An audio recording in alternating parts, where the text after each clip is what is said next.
Boa noite. Saúdo os amigos, irmãos, na paz de Cristo. Bem-vindo todos vocês nessa data comemorativa e desejo a todos Feliz Natal. Quero expressar minha gratidão a Deus pela equipe de teatro e equipe do coral, o qual fizeram uma excelente apresentação nesta noite, aquecendo o coração de cada um de vocês a respeito desse dia tão importante. Eu gostaria de trazer um desafio ao teu coração nesta noite, e para isso quero convidá-los a ler um trecho da Palavra de Deus, que encontra-se no Evangelho de Mateus, capítulo de número 1, por favor. Evangelho de Mateus, capítulo de número 1. Vai ser projetado aqui o versículo número 21. Também gostaria de agradecer a presença de todos. No final, o pastor Jonas virá e vai reconhecer os visitantes. Mas eu gostaria de aproveitar a oportunidade de reconhecer uma família querida que está nos visitando hoje pela primeira vez. Essa família nós a conhecemos, eu e Juliana, já há uns 7 anos. Eles têm sido amigos e parceiros de nós, né? Que é o Marcos, Soriane, o Vinícius e a Amanda. São amigos, estão visitando a igreja. Obrigado pela presença de vocês. Muito bem, o título da mensagem que trago no coração para dividir com vocês é o verdadeiro sentido do Natal. Olha que interessante que diz esse texto que será projetado ali. Mateus capítulo 1, versículo 21. Se não, abra sua Bíblia comigo, se você a tem, e eu farei a leitura. Diz assim o texto bíblico: ela dará à luz um filho, e lhe porás o nome de Jesus, porque ele salvará o seu povo dos pecados dele. Vamos orar. Querido Deus, nós estamos contentes de ver aquilo que o Senhor tem feito através de nossas vidas. Obrigado, Senhor, pela oportunidade que cada pessoa está tendo nesta noite de conhecer um pouquinho da história do Salvador. Eu lhe suplico nesse momento que trabalhe no coração de cada um e que cada um possa encontrar o Senhor Jesus, e todos aqueles que o buscarem também serão achados por Ele. E quando Ele, Jesus, nos achar, Ele também nos salvará. Obrigado, Senhor, por ter mandado Jesus para ser o nosso Salvador. Peço isso em nome de Jesus. Deixe-me fazer uma pergunta a vocês. A pergunta é a seguinte: o que representa o Natal para você? Você sabia que o Natal ele tem vários significados e contornos no mês de dezembro? E curiosamente, essas formas cabem nessa data comemorativa. Mas eu me propus a pensar um pouquinho sobre o que a Bíblia fala sobre o Natal. E qual seria o verdadeiro sentido do Natal? E esse texto que foi lido, ele fala e explica para nós o verdadeiro sentido do Natal. Leiam novamente. Se você tem a sua Bíblia aberta, não sei se os rapazes podem me ajudar na projeção. É possível projetar o versículo? Mateus 1, 21. Faz gentileza.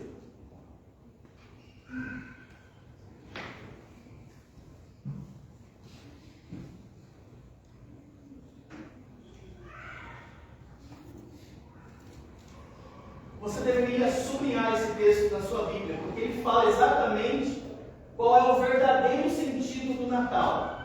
Diz assim o texto: e dará à luz um filho, e chamará seu nome Jesus. Presta atenção agora. Porque ele salvará o seu povo dos seus pecados.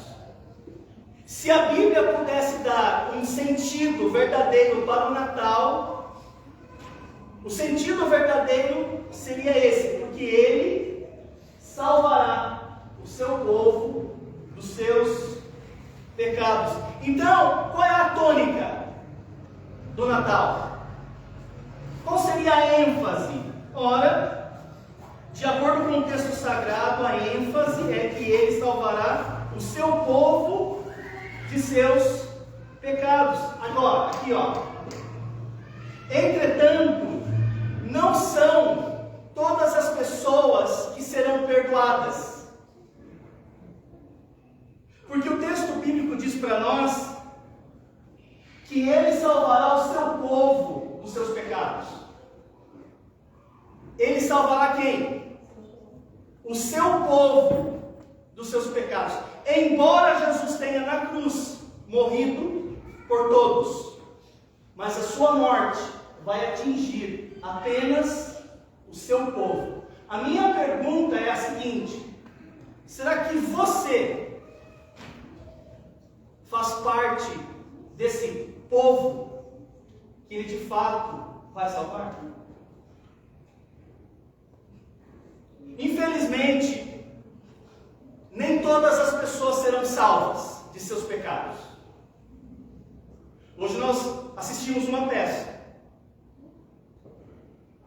falando a história de Maria, uma mulher acometida de uma doença mortal, que ceifou sua vida. Mas no transcurso ela conseguiu testemunhar a Valquíria, e ela entregou sua vida a Jesus. Então podemos dizer que Valquíria também faz parte desse povo que Jesus veio salvar. Mas eu quero que você reflita agora: será que você faz parte desse povo do qual Jesus veio salvar? O fato é que nem todas as pessoas se dão conta de que Jesus é o Salvador. Mas ele veio me salvar do quê? Aqui ó, Jesus veio salvar você de você mesmo. Você não é o diabo, não é o mundo. Você é o seu maior inimigo. Não é o diabo que vai levar você a passos galopantes para o inferno. Não é o diabo. Sabe quem vai levar você ou nós para o inferno? Você mesmo. Por isso que o texto fala que ela dará à luz um filho, e lhe porás o nome de Jesus, porque ele, Jesus, salvará o seu povo dos pecados dele. No Evangelho de João temos essa tese apoiada no versículo 11 de João 1. Pedi ao pastor Bruno que projete para mim João 1, 11. Essa tese é provada aqui. Olha que interessante que diz esse texto. João, capítulo 1, versículo 11. Veio, falando sobre Jesus, veio para o que era seu, está se referindo aos judeus, e os seus não o receberam. E talvez a demonstração mais clara, mais inequívoca, de que nem todas as pessoas reconheceriam Jesus como Salvador, seria no dia do nascimento de Jesus. Vocês conhecem a história dos magos do Oriente que vieram presentear o menino Jesus? Acho que todos vocês conhecem a história, porque ela tem sido imortalizada através da arte, através de quadros, né? Você conhece a história. E esses reis do Oriente, eles vieram trazer os seus presentes a Jesus. Mas antes disso, os reis do Oriente, ou os magos, em algumas traduções, eles precisariam pegar uma autorização para poder entrar nas terras de Israel. E eles foram até o rei Herodes e eles solicitaram uma audiência, porque eles viram uma estrela e eles estavam seguindo essa estrela. E essa estrela iria culminar em Belém, onde Jesus, com Maria, como foi mostrado, ele nasceria. E esses reis do Oriente, norteados por essa estrela, eles chegaram até Israel, mas eles precisariam de autorização. E assim esses reis do Oriente conseguiram uma audiência e autorização. Leia comigo o texto. Mateus capítulo 2, versículo 1 ao versículo 12. Peço a paciência de vocês. O pastor Bruno vai comentar mais uma vez aqui para nós, para que você compreenda essa audiência e essa visita clara. Olha que interessante. Mateus capítulo 2, lerei do versículo 1 até o 11. Diz assim: E tendo Jesus nascido em Belém de Judeia, no tempo do rei Herodes, eis que uns magos vieram do Oriente a Jerusalém, no Oriente, e viemos a adorá-lo. E o rei Herodes, ouvindo isto, perturbou-se, e toda Jerusalém com ele. E congregados todos os príncipes dos sacerdotes, ou seja, a classe religiosa, os escribas do povo, ou seja, a classe intelectual de Israel, perguntou-lhes onde havia de nascer o Cristo. E eles lhe disseram: em Belém, de Judeia, porque assim está escrito pelo profeta: E tu, Belém, terra de Judá, de nenhum modo és a menor entre as capitais de Judá. Preste atenção. Porque de ti sairá o guia, o pastor, o Messias, que há de apacentar o meu povo de Israel. Então Herodes chamou secretamente os magos, inquiriu exatamente deles acerca do tempo em que a estrela lhes aparecera. E enviando-os a Belém, disse: Ide e perguntai diligentemente pelo menino, e quando o achardes, participai, para que também eu vá e o adore. E tendo eles ouvido o rei, partiram. E eis que a estrela, que tinham visto no oriente, ia adiante deles, até que, chegando, se deteve sobre o lugar onde estava o menino. E vendo eles a estrela, regozijaram-se muito com grande alegria. E entrando na casa, acharam o menino com Maria, sua mãe, e prostrando-se, o adoraram, e abrindo seus tesouros, ofertaram-lhe dádivas, ouro, incenso e mirra. Aqui, ó, esse texto aqui, ele é revelador e gera em nós um sentimento de espanto. E por que digo isso? Imagina a cena. Aqui, ó, precisou 3 estrangeiros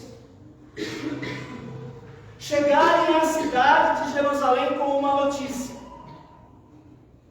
com uma mensagem maravilhosa, com uma promessa inigualável. E qual era a reação que essas pessoas deveriam ter ao receber a notícia que esses reis do Oriente estavam trazendo? Será que a reação do nascimento do Messias, do nascimento do pastor, do nascimento do guia, qual deveria ser a reação deles? Será que inveja? Pois bem, foi esse o sentimento. De ódio? Foi esse também o sentimento. E curiosamente, esse repúdio foi a atitude encontrada no coração daquelas pessoas que receberam a mensagem pela primeira vez. Sendo, irmãos, que o normal seriam eles regozijar-se com a notícia. Afinal de contas, todos eles estavam esperando o Messias. Todos eles estavam esperando o guia que haveria de apacentar Israel. E quando, enfim, essa profecia messiânica ela acontece, aquelas pessoas tiveram a pior reação possível. Eles desdenharam para o fato de que o Messias havia nascido. Eles agiram com indiferença. Eles agiram com apatia. Eles agiram com menosprezo. Sendo que o normal fosse que eles jubilosamente vibrassem com a possibilidade da chegada do Messias. Afinal de contas, Deus havia prometido o Messias desde Adão. E quando isso efetivamente acontece, eles desdenham. Gente, presta atenção, ninguém foi com os reis magos para visitar Jesus. Ninguém foi. Nem a classe religiosa foi, nem a classe intelectual foi, nem o rei foi. Ninguém foi. Nem o povo foi. Vamos salvar esses sonhos com os pastores, como foi dito em uma parte da peça. Irmãos, eles não foram. Eles não se importaram. E para piorar, o rei ardilosamente trama contra a vida do menino. Ele não o reconhece como Messias, e para piorar, o rei quer matar o menino. Por isso que vem João nos evangelhos advertindo. João 1,11. Veio para o que era seu, e os seus não o receberam. Mas os magos foram. Os estrangeiros foram. Pessoas que, em tese, nem acreditavam no Messias. Nada sabiam dele, exceto até o momento presente. Porque nós temos que entender que a vinda do Messias era um concerto com Israel. Era uma aliança com os judeus. A mensagem da vinda do Messias não era propagada entre as nações vizinhas, entre as nações pagãs, apenas em território israelense. Mas para esses reis do Oriente, a notícia da possibilidade de um Salvador era tão maravilhosa, era tão necessária, que eles deixaram tudo e fizeram uma viagem perigosa, correndo risco de vida. E eles encontraram o menino com sua mãe numa manjedoura. E curiosamente eles o acharam, e eu creio que eles acharam Jesus, porque foi Deus quem estava conduzindo eles. Porque para alguém deixar tudo, para encontrar o Messias, isso só é possível se Deus estiver dirigindo o coração dessa pessoa.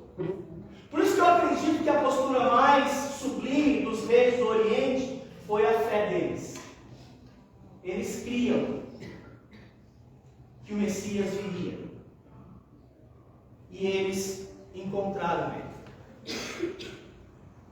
Veja o texto novamente de Mateus 2, versículo 11. Estou terminando.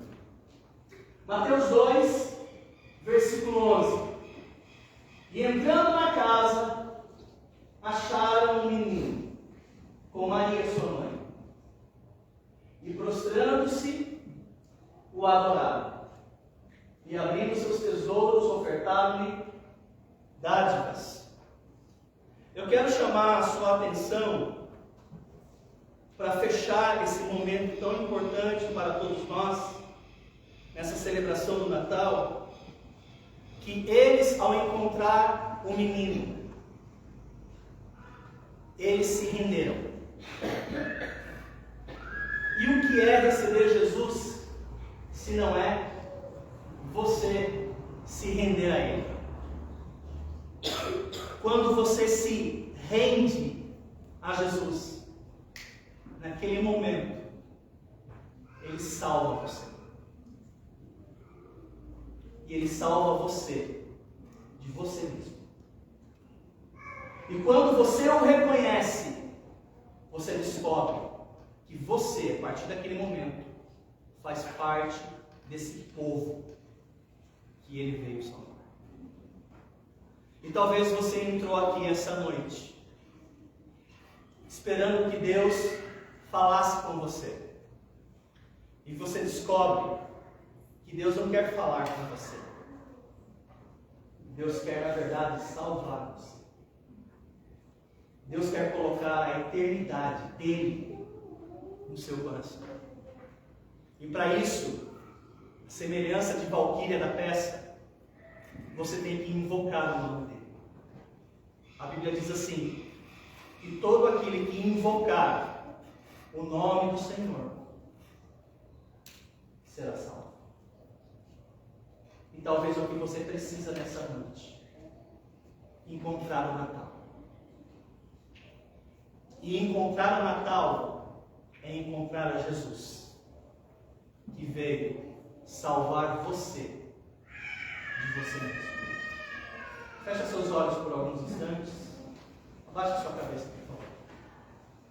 Todos de cabeça baixa e de olhos fechados. Eu gostaria de fazer uma pergunta. Se você morresse hoje, por que Deus deveria deixar você entrar no céu? Se você morresse hoje, por que Deus deveria deixar você entrar no céu? Eu vou te ajudar. Deus só vai deixar entrar no seu céu aqueles que conheceram Jesus pessoalmente. E Ele quer salvar você. Pastor Mário, ore por mim. Eu gostaria de receber Jesus como meu Salvador nessa noite. Talvez Deus trouxe você aqui para salvar você. Eu gostaria de orar por você. Pastor Mário, ore por mim. Deus falou comigo hoje. Eu quero entregar minha vida. Eu quero me render à semelhança dos reis do Oriente. Eu quero me render a Jesus, porque eu quero que Ele me salve. Alguém assim? Levanta uma de suas mãos para eu poder orar por você. Ok, pode baixar. Alguém mais? Levanta uma de suas mãos e eu vou orar por você. Amém, pode abaixar. Alguém mais? Ok, pode abaixar. Pastor Mário, me inclua. Eu gostaria de reconhecer Jesus como meu Salvador nessa noite. Há mais alguém? Pode abaixar, gente. Ok, gente. Senhor meu Deus, eu quero agradecer a Ti por essas pessoas que indicaram que desejam conhecer o Senhor como Salvador. Eu peço a Ti que possa convencê-los da necessidade de invocar o nome de Jesus. E que o Senhor, em misericórdia e graça, possa salvá-los e incluí-los no seu povo. Eu sei que ainda há outros que estão talvez lutando dentro de si para fazer essa entrega. Que o Senhor os convença a tal ponto que eles não consigam sair da igreja sem entregar suas vidas, rendendo-se completamente a Ti. Eu peço isso em nome de Jesus. Coloque-se em pé junto comigo, nós vamos cantar o hino. Se um dos irmãos puderem pegar o hinário de pós-melodia para mim, por favor, fazendo a gentileza. Nós vamos cantar um hino de apelo. E o que seria um hino de apelo? É um hino que vai proporcionar a você, aonde você está, de chamar pelo nome de Jesus, reconhecendo que Ele é o seu pastor, o seu guia, o seu Messias. Nós vamos cantar o hino, número 430, que foi cantado pelo coral. Peço a vocês todos que participem comigo. E no transcorrer do hino, se você precisa fazer uma entrega ao Senhor hoje, para que Ele lhe salve hoje, aonde você está, apenas feche seus olhos. E você, aonde está, fale com o Senhor. Ele vai ouvi-lo. e Ele vai salvar você. Vamos cantar. São apenas 2 estrofes. Então não se detenha. Fale com o Senhor enquanto cantamos.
Romanos capítulo 5, versículo 8 diz o seguinte: Deus prova o seu próprio amor para conosco, pelo fato de ter Cristo morrido na cruz, sendo nós ainda pecadores.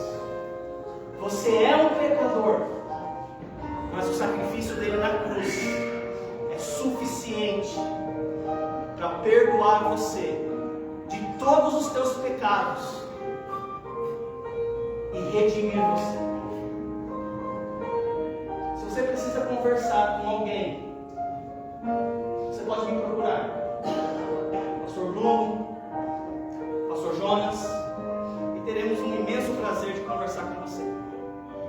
Ah, mas hoje não é possível. Tudo bem, um outro dia se você quiser. Deus ama você. Ele deseja salvar você. Podem se assentar. Obrigado.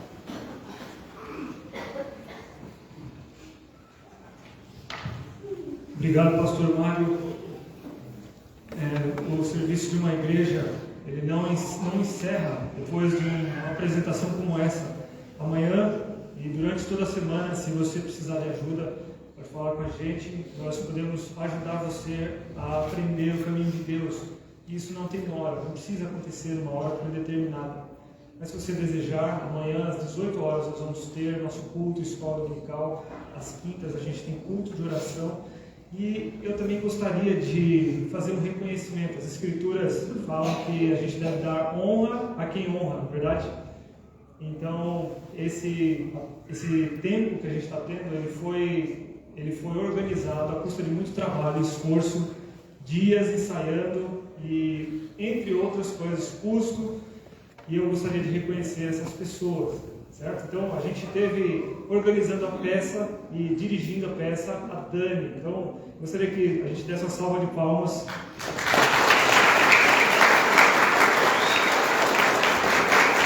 Muito obrigado, Dani, pelo seu esforço. Deus abençoe. Também a gente teve o Duda, está ali atrás da porta. Duda tomou aí nas costas o peso de ensaiar o coral, e a gente tem feito isso desde o início do ano praticamente. Então, muito trabalho, muito obrigado, Deus abençoe. Também a gente tem os nossos atores, né? A dona Rosane, a Rebeca, o Bruno, a dona Juliana, que fizeram um excelente trabalho. Deus abençoe vocês, uma salva de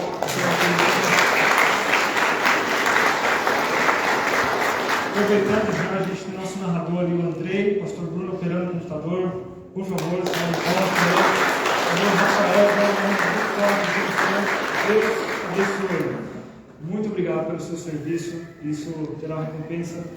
E nós entendemos pelas Escrituras que todas as coisas vêm de Deus, e por isso eu abri hoje o tempo falando que Deus dá as coisas do alto, porque Ele dá, Ele participa ajudando, e no final essas coisas são para Ele.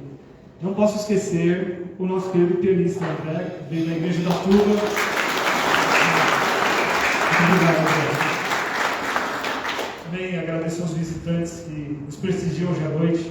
Eu espero que a palavra concedida de Deus, através do pastor Mário, fale alguma coisa com você. O propósito de igreja não é apenas ter cultos, mas é fazer pessoas temerem Deus.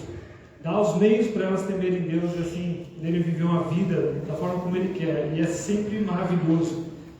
Então, nós vamos encerrar nesse momento, agradecendo ao Senhor por tudo que Ele nos deu. Vamos orar. Pai eterno, Senhor de todas as coisas, nós louvamos o Senhor por seu amor por nós. Louvamos ao Senhor pelo Cristo dado em favor de nós. Primeiro na manjedoura, num lugar simples. E depois esse mesmo Cristo dado em uma cruz, sobre a qual ninguém desejava terminar os seus dias. Uma cruz rude, dura, difícil, dolorosa, e na qual também muitas pessoas que eram tidas como os piores da sociedade morriam, mas o Senhor escolheu essa forma para que os nossos pecados fossem lançados sobre Ele, e através dessa morte, desse sacrifício, todos aqueles que creem no Senhor podem ter a oportunidade de se tornarem filhos de Deus e obterem perdão dos seus pecados e obterem junto com isso a vida eterna e graça para o seu viver.